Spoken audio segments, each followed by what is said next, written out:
अमरीकी तारीख में पहली बार न्यूयॉर्क के नाजिम के ऊपर criminal charges. Let Ali show you के एक और एपिसोड में आप सबको खुशामदीद। Do like subscribe and share this content. बात कर रहे हैं एरिक एडम्स की, जो एक साबिक पुलिस अफसर थे, एक्चुअली चीफ ऑफ पुलिस थे अमेरिका के सबसे बड़े शहर न्यूयॉर्क के अंदर, और पिछले चंद साल से ये हैं मेयर ऑफ न्यूयॉर्क सिटी, सबसे फाइनेंशियली अहम शहर दुनिया में। आर्ग्यूबली आप कह लें अमेरिका के अंदर तो डेफिनेटली बहुत ही अहम शहर है न्यूयॉर्क। और वो कहते हैं कि जिसने न्यूयॉर्क नहीं देखा उसने दुनिया नहीं देखी।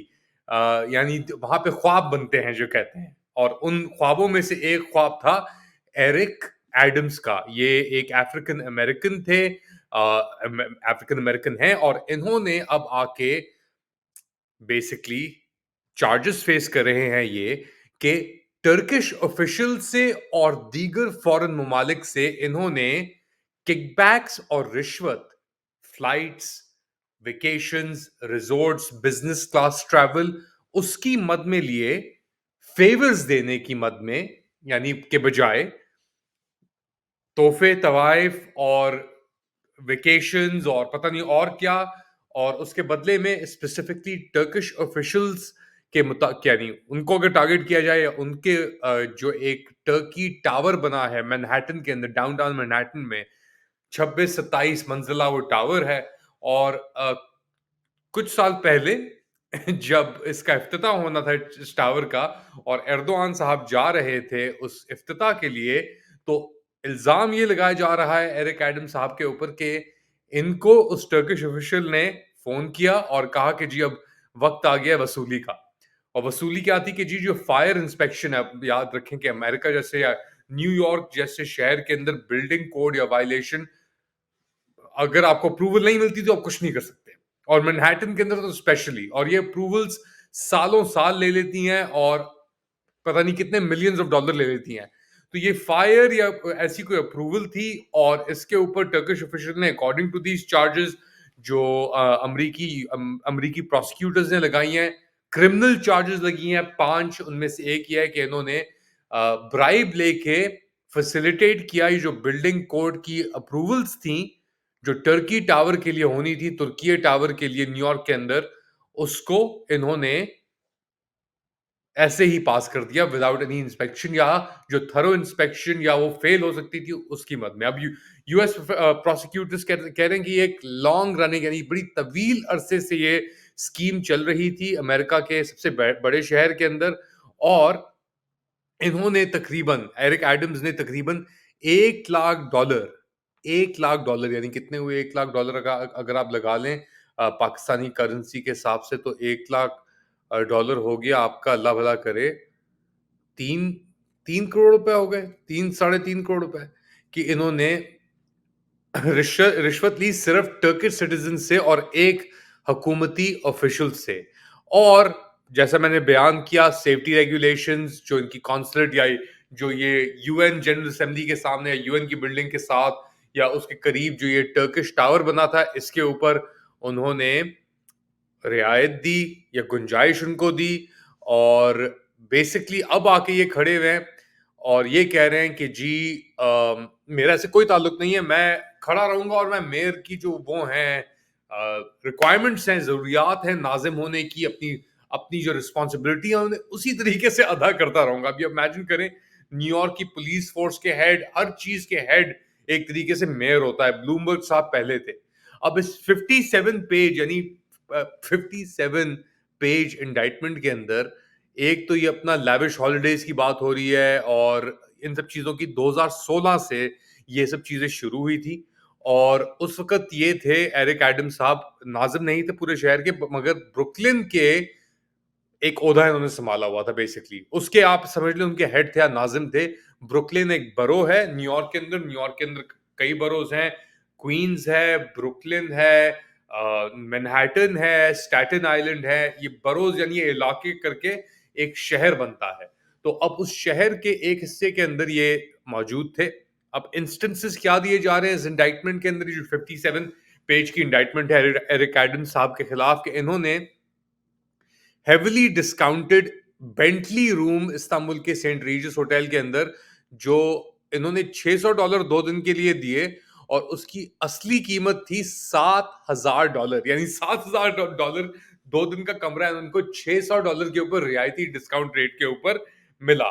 अच्छा, उस ये भी कहा जा रहा है कि इसकी ये कई साल से ये रैकेट जो था, ये चल रहा था, और अब ये सब जो एलिगेशंस हैं, और इसके बाद टर्किश सोर्सेज ने कैंपेन फाइनेंसिंग की एरिक एडम साहब की 2021 में, जब इन्होंने अपनी मेयोरल या नाजिम के जो इंतखाबात थे न्यूयॉर्क सिटी के, उसके अंदर इन्होंने शिरकत की, मगर इन्होंने डिक्लेयर नहीं किया।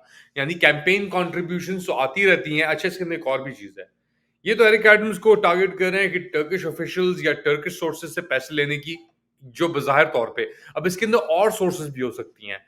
मसला कहाँ पे आगे खड़ा होता है कि अभी तो इनके ऊपर ये रोशनी हुई है, मगर पैसे वसूल करना तो एक तरीके से लीगलाइज्ड है अमेरिकन सिस्टम के अंदर।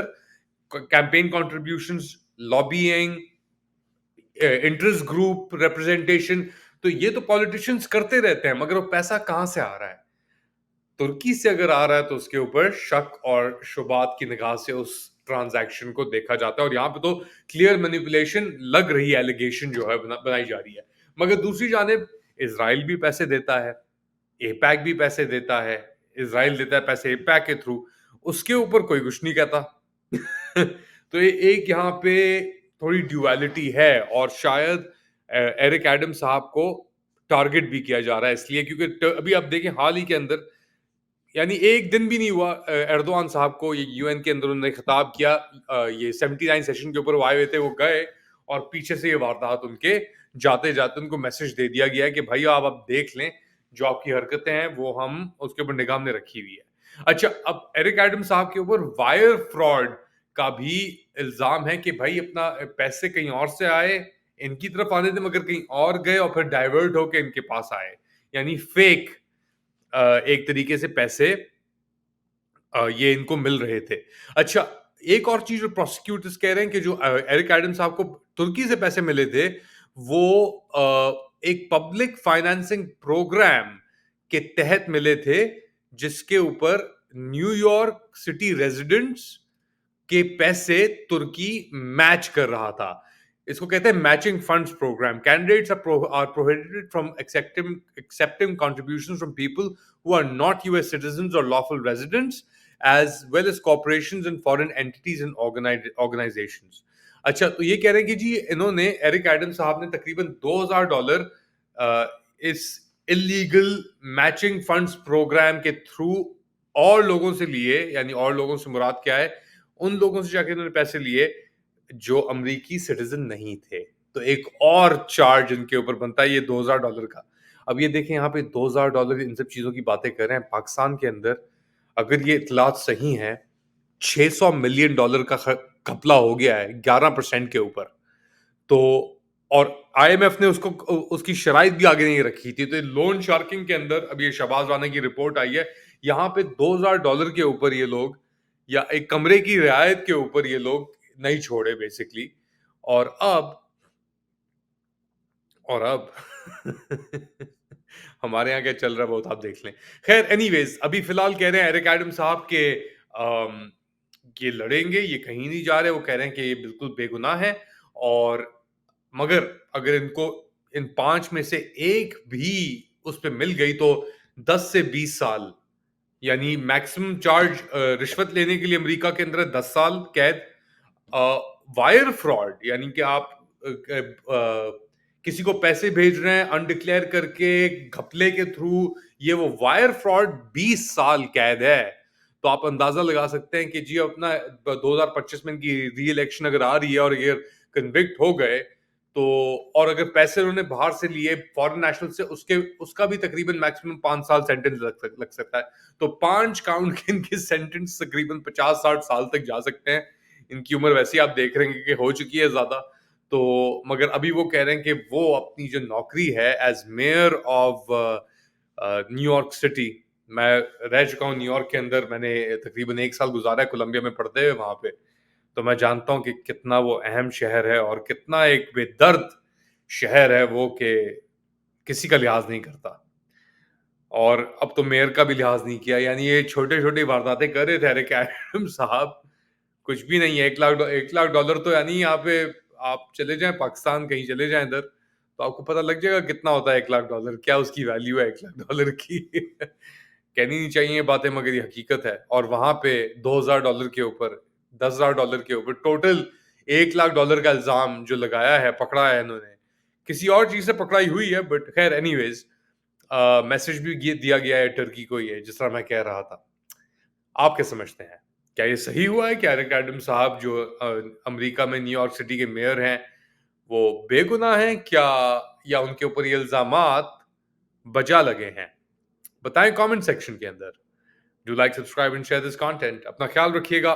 जाने से पहले मगर ये टर्की के लिए बहुत ही शर्मिंदगी का बायस भी है कि उनको इस तरीके से इतना पब्लिकली, उस वक़्त जब उनका सदर आया अमेरिका उस शहर में, तो मैसेजेस यहाँ पे बहुत सारे जा रहे हैं। अपना ख्याल रखिएगा। अल्लाह हाफ़िज़।